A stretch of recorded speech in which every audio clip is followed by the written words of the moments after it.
The automatic doors slid open, releasing a rush of cold air as passengers poured into Terminal C at JFK International Airport. Luggage wheels rattled against the polished floor, and announcements echoed through the speakers. Flight 218 to Los Angeles is now boarding in 30 minutes. Ethan Caldwell moved slowly toward the gate, shoulders slightly slouched from exhaustion. He carried a black backpack, a reusable coffee cup, and a small drawing taped to his laptop. Crayon stick figures of him and his daughter, Abigail. He wasn't used to traveling alone. He wasn't used to leaving Abigail. But today, he had no choice. A crucial job interview waited in Los Angeles, one that could change their lives. He was a single black father, widowed for 3 years now. He worked 2 part-time jobs, warehouse nights, delivery mornings, and slept in between when life allowed. He never complained, but the bills didn't care about grief or exhaustion. They only cared about payment. He reached the gate and found an empty seat, far from the crowd. Across from him, passengers sat in groups, scrolling on their phones, complaining about delayed flights, their voices loud, careless. And then, silence. A small pocket of silence formed, not of peace, but discomfort. That's when he saw them. A man in an expensive navy suit, Alexander Sterling, founder and CEO of Sterling Tech, a billionaire who lived his entire life through calendars, contracts, and stock reports, stood near the gate holding the hands of 2 girls. Twin girls, around 8 years old, dark hair tied into matching ponytails, pink backpacks with sparkly butterfly patches. But what caught Ethan's attention wasn't their cuteness. It was how they communicated. The girls were signing to each other, not timidly, not shyly, with full sentences made of graceful hand movements, fast, fluid, expressive. The older twin signed something like, "Calm down. Daddy said everything will be okay." The younger twin responded with trembling fingers. People are staring. She wasn't wrong. People were staring. Not warmly, not kindly, more like uncomfortable curiosity. A woman whispered to her husband, "They're deaf, poor things." Another passenger shrugged. "Well, he has money. He'll figure it out." No one smiled at them. No one offered help. Everyone just stared and avoided them. Alexander, the CEO, spoke gently to his daughters, aloud, not knowing if the depth of his voice could reach them emotionally the same way signing could. "Girls, deep breaths. Just a few more minutes." He tried to keep a calm face, but his stress was noticeable. He glared back at people who stared too long. He was used to commanding rooms filled with executives, but here, even with all his power, money, and influence, he looked helpless. One of the twins began to cry silently, not with sound, but with shaking shoulders and a face turning red. She signed frantically, distraught. "I don't like when people stare. Why don't they talk to us?" Her sister tried to soothe her, wrapping her arms around her twin shoulders. Alexander knelt beside them, his voice barely steady. "I'm right here. You're not alone." But the world didn't see that. The world only saw a billionaire with 2 different children. Passengers kept glancing, whispering, shifting away.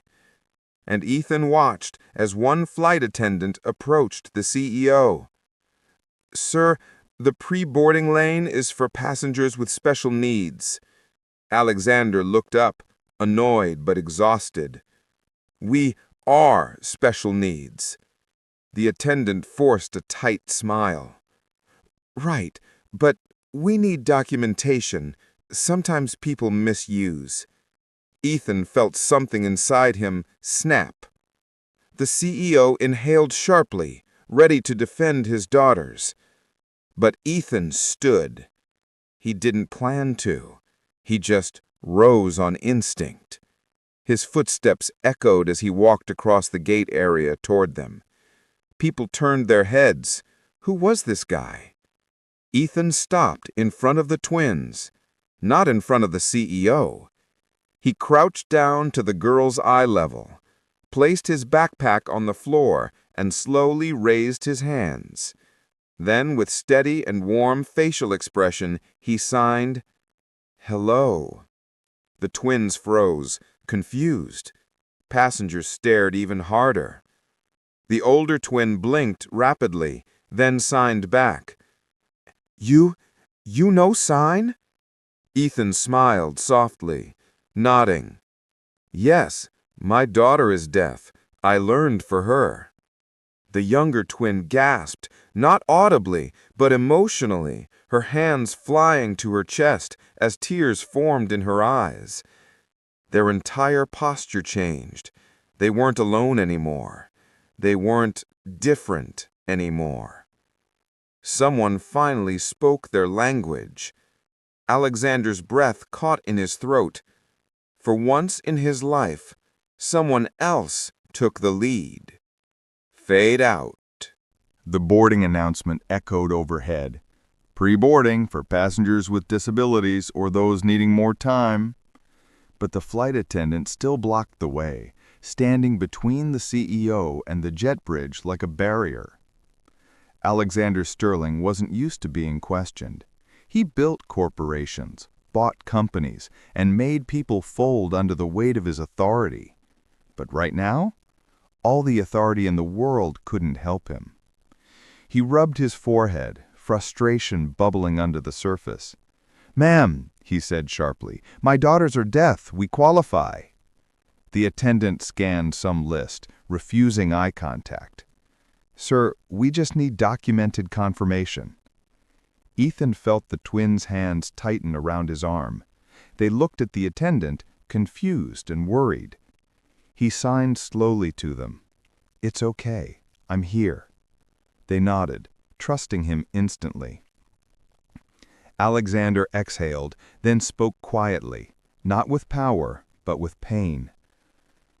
"Their mother handled all of that before she passed." The attendant paused. Her shoulders softened a bit. I'm sorry for your loss." He nodded, swallowing hard. "It's been 2 years." Passengers nearby shifted awkwardly, pretending they weren't eavesdropping. Ethan noticed something then, not in the CEO's posture, but in his eyes. He was lonely, deeply lonely. The world envied his wealth, but didn't see the weight he carried. Ethan turned toward the attendant, standing firm, but his voice carried steel. "I'll board with them. I'll sit near them. If you're worried about communication, I'll assist."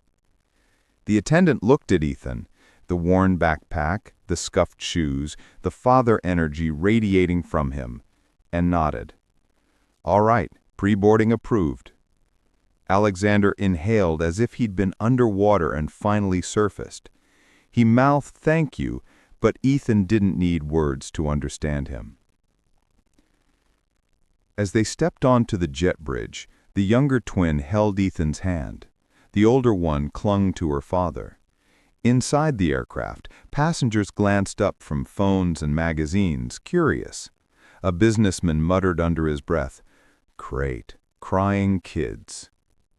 Another whispered to his partner, "Is that Alexander Sterling?" No one smiled, no one moved to help. Ethan signed to the girls, "Ignore them. You don't have to shrink for anyone." They smiled, tiny, brave smiles. The attendant escorted them to row 3, first class. Alexander placed his daughters in the window and middle seats. Ethan turned toward the aisle, ready to find his seat in economy. But then, The younger twin signed quickly, "Stay." Ethan froze. Alexander cleared his throat. You don't have to sit with us." Ethan replied gently, "I didn't plan to. I don't belong here." Alexander stared at him, eyes tense. "Belonging has nothing to do with money." Ethan hesitated, because that's exactly what the world had made him believe, that wealth equaled worth. Before anyone could speak again, a first-class passenger cut in. "I paid extra to sit here in peace. If that group needs help, maybe move them to the back." Every muscle in Alexander tensed. Ethan turned slowly, controlled, but his voice carried steel. "They're deaf, not a disturbance." The passenger scoffed, rolling his eyes. "Whatever, just keep them quiet." Silence filled the cabin. The younger twin lowered her head, ashamed. Ethan knelt, pressing his palms gently against hers, signing slowly. "Hey, don't ever apologize for existing." Her eyes filled with tears. Alexander watched, jaw tight, heart breaking in a way money could never fix. "Please," he said softly, to Ethan, "sit with us." Ethan shook his head. "I can't. I don't have the ticket for first class." Alexander didn't blink. He walked to the front attendant, pulled out his black titanium credit card, and said, "Upgrade this man. Any price. Make it happen." The attendant checked the screen. "Actually, there's one seat left in first class." She printed a boarding slip. Ethan stared at the ticket, stunned. The younger twin tugged his sleeve and signed, "Now we're a team." He laughed quietly. Takeoff. As the plane ascended, clouds glowing orange from the sunset, the younger twin began signing fast. "Do you have kids?" Ethan signed back. "One. Her name is Abigail." They gasped, hands covering their mouths. "Is she deaf too?" Ethan nodded. Their hands moved quickly. "You're a good dad." Ethan's throat tightened. No one had said that to him in a long time. Alexander watched them communicate, without sound, without barriers, and he felt something unfamiliar. Jealousy, longing, admiration. He leaned closer to Ethan, whispering so only he could hear. "How did you learn sign language so well?" Ethan kept his eyes forward, his voice soft. "When doctors told my daughter was deaf, her mother cried. I didn't. I watched my little girl reach out into the air, trying to find meaning in a world that refused to reach back." He turned toward the CEO. "So I learned, because I refused to let the world ignore her." Alexander swallowed hard. For the first time in years, he felt small. Not worthless, just humbled. "I want that," he confessed quietly. "I want to reach them." Ethan looked at him, really looked at him, then stopped trying to be their CEO. Alexander blinked. "Who should I be?" Ethan signed a single word. "Dad." 30 minutes into the flight, the cabin lights dimmed. Soft blue LEDs glowed along the ceiling, and passengers settled into movies and wine. But in row 3, something different was happening. Ethan sat between the twins and Alexander. The younger twin, Lily, leaned eagerly toward Ethan, signing questions faster than her hands could keep up. "Do you travel a lot?" Ethan laughed quietly. "No, I work a lot." The older twin, Lucy, pointed at the drawing taped to Ethan's laptop. Abigail had drawn herself holding his hand. Lucy signed, "She loves you." Ethan felt his chest tighten.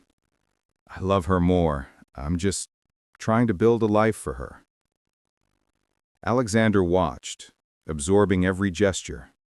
He wanted to speak, to connect, but he didn't know how. Finally, he cleared his throat. Girls, Daddy wants to say something. They turned to him, hopeful. But Alexander froze. His hands shook. Words were easy for him.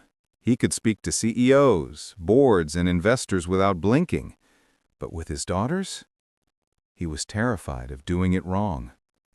Ethan noticed and whispered, "You don't need to be perfect. Just try." Alexander nodded, inhaled deeply, and raised his hands.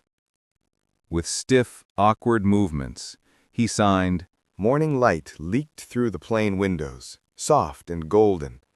The cabin was quiet. Most passengers slept. The twins lay peacefully across Ethan's lap, one arm around him in trust that required no words. Ethan watched them sleep, gentle smiles on their faces, and thought of his own daughter, of Abigail. Of the nights he'd sat beside her tiny bed, learning sign language from free YouTube videos while she slept, curled around a stuffed panda. He whispered to no one, "I hope she knows I'm trying." Alexander shifted slightly in his seat, studying Ethan's face. Not as a CEO, not as a billionaire, as a father trying to understand a better father. "You've given my daughters more comfort in 2 hours than I have in 2 years." Ethan didn't meet his gaze. "That's not true. They adore you." Alexander shook his head, bitter laugh slipping out. "They adore the idea of me, the version of me that exists in their drawings, the dad who shows up, who tries, who learns their language." Ethan finally looked at him, expression steady. "Then become him." Alexander swallowed hard. He leaned closer, voice nearly breaking. "Teach me." Ethan blinked. He wasn't expecting that. "Teach you sign language?" Alexander nodded. "Teach me how to say what I've never been able to say." Ethan hesitated, not because he didn't want to, but because nobody had ever asked him for help like that before. "Okay. Start with this one." He signed slowly. "Proud." Alexander tried to copy the movement, hands awkward and stiff. Ethan shook his head gently. "Sign language isn't just hands, it's emotion. You speak with your face." "Proud," he repeated. Hands smooth, expression confident. Alexander tried again. His hands formed the shape correctly, but his face didn't match. "Feel it," Ethan whispered. Alexander inhaled slowly, his eyes softening, shoulders lifting. He tried again. This time, it wasn't perfect, but it was honest. Lucy stirred awake. Her eyes fluttered open, focusing on the movement of her father's hands. Her face froze. Alexander signed to her, slow but clear. "I'm proud of you." Lucy's lips parted, breath hitching. Lily blinked awake too. Alexander turned to her and signed again. "I'm proud of you." Lily didn't move for a second. Then she launched into his arms. Lucy crawled over Ethan and hugged them both. Ethan turned away, letting the moment be theirs. Because sometimes love isn't loud. Sometimes love is silent hands trembling in the air. The twist.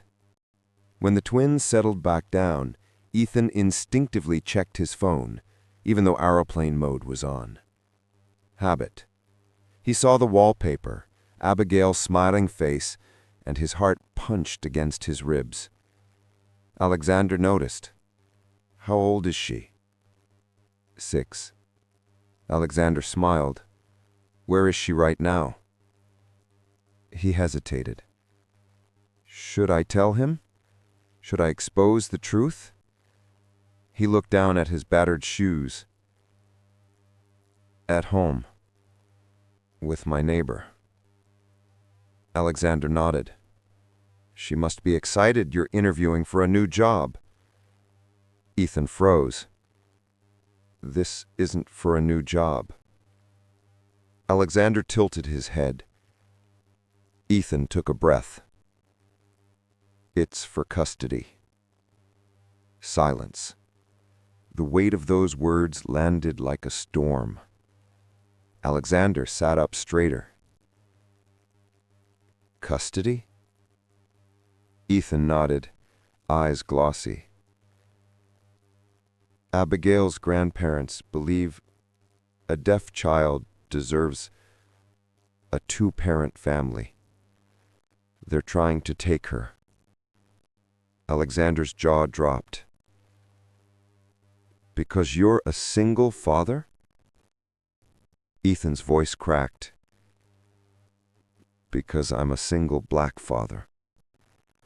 Alexander closed his eyes, absorbing that hit. Ethan continued, voice barely above a whisper. They say I can't give her what she needs, that I don't know how to communicate with her, that deafness is a limitation. But she isn't limited. The world is. Alexander looked down at his hands. And sign language is your proof? Ethan nodded. I didn't just learn sign language. I built a world where my daughter could speak. Alexander swallowed hard, voice rough. What time is your hearing? This afternoon, right after we land. And then something unexpected happened. Lucy signed. We want to help. Lily nodded fiercely. Alexander was stunned. How could you? Lucy signed. We can tell them he speaks our language. Lily added, we can show them. Alexander looked at Ethan. Let us come with you. Ethan stared at him, shocked. Alexander, this isn't your fight. Alexander leaned forward, voice steady. It is now. For years, money was the only thing he knew how to give. But at this moment, he could give something Ethan didn't have. Power. Ethan's breaking point. Tears spilled down Ethan's face. Not gentle tears, crushed tears. No court is going to believe a billionaire CEO and his daughters met me on a plane and suddenly want to testify. Alexander didn't blink. Then I'll tell them the truth. Ethan frowned. What truth? Alexander gestured to his daughters. That the man who helped my children feel seen is more of a father than I ever was. Ethan stared at him.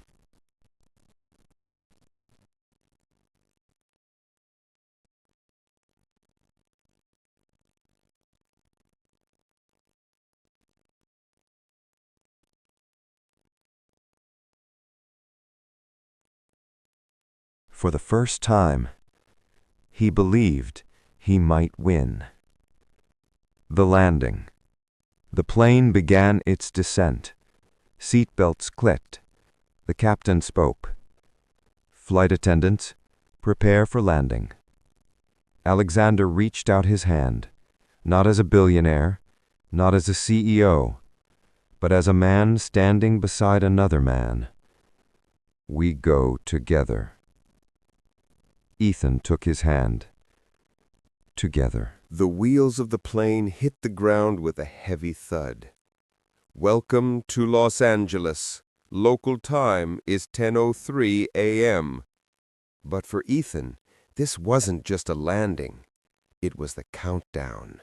The next hours would decide if he kept custody of his daughter. Courthouse.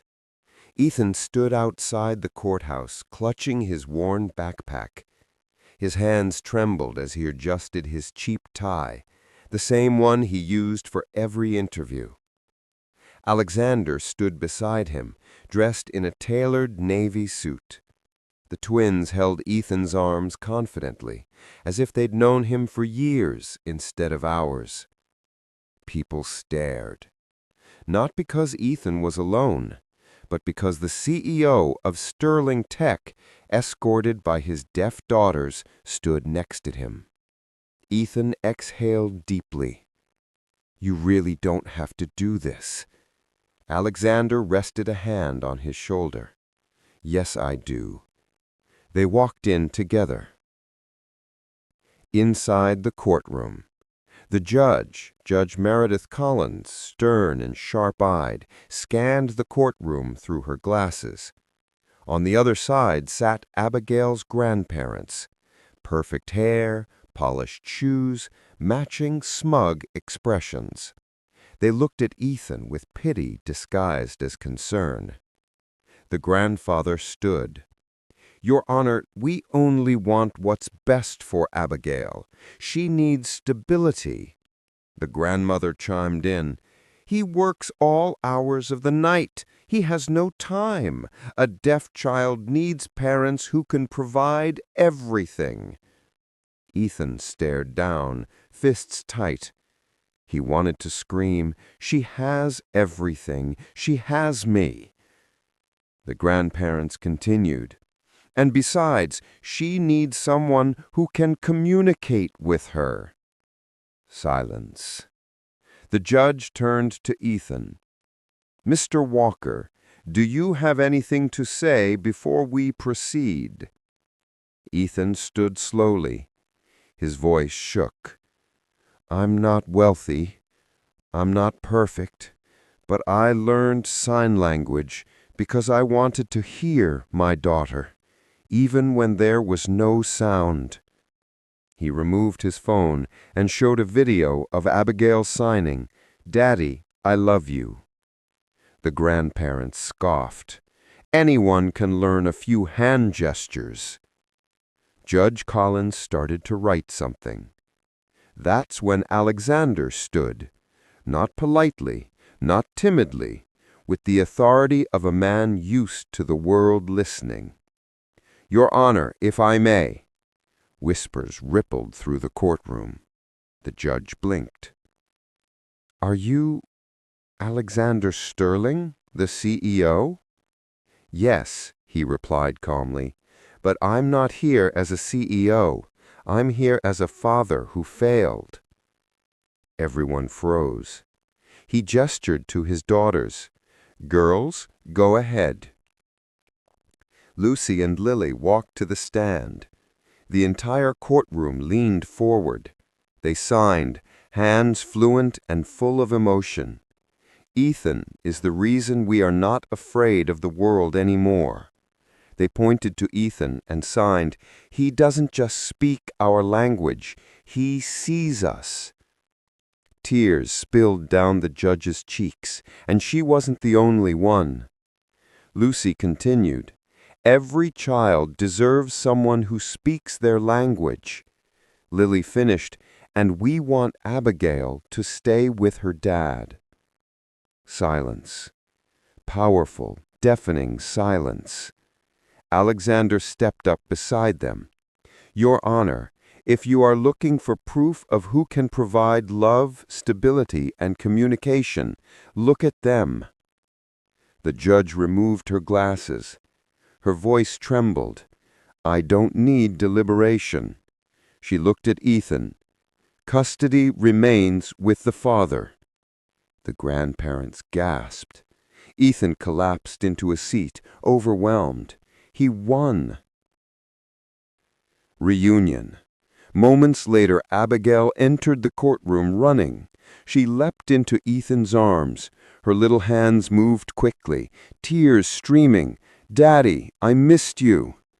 Ethan signed back, voice cracking, "I will never let you go." Abigail noticed the twins and blinked curiously. Lily knelt down and signed, "You have the best dad." Abigail giggled and signed back, "I know." Outside the courthouse, Ethan, Abigail, the twins, and Alexander stood on the courthouse steps. Alexander extended his hand. "I have a proposal." Ethan laughed. "If it's a job, I'm not qualified for tech." Alexander shook his head. "Not a job, a role." He smiled. "Head of our new program, Sterling Sign Language Inclusion Initiative." Ethan blinked. "That sounds huge." "It is. We'll hire interpreters, fund deaf-friendly resources, create sign language programs in schools and public spaces, and we need someone who understands what connection really means." Ethan's voice dropped to a whisper. "Why me?" Alexander smiled softly. "Because you taught me the only language that matters." Ethan felt tears build again, but this time they were tears of relief. Abigail tugged his sleeve and signed, "Daddy, life is changing." Ethan knelt down, holding her close. "Yes, because someone finally listened." The twins hugged Abigail, all three laughing, silently, beautifully. Alexander watched, pride swelling in his eyes. He wasn't jealous anymore. He was grateful. Final shot. Slow motion. The four children signing together. Ethan stands in the center. Alexander stands beside him. For the first time in his life, Alexander Sterling doesn't feel powerful. He feels human, connected, enough. Voiceover ends. The world isn't changed by wealth. It's changed by people who choose to see others.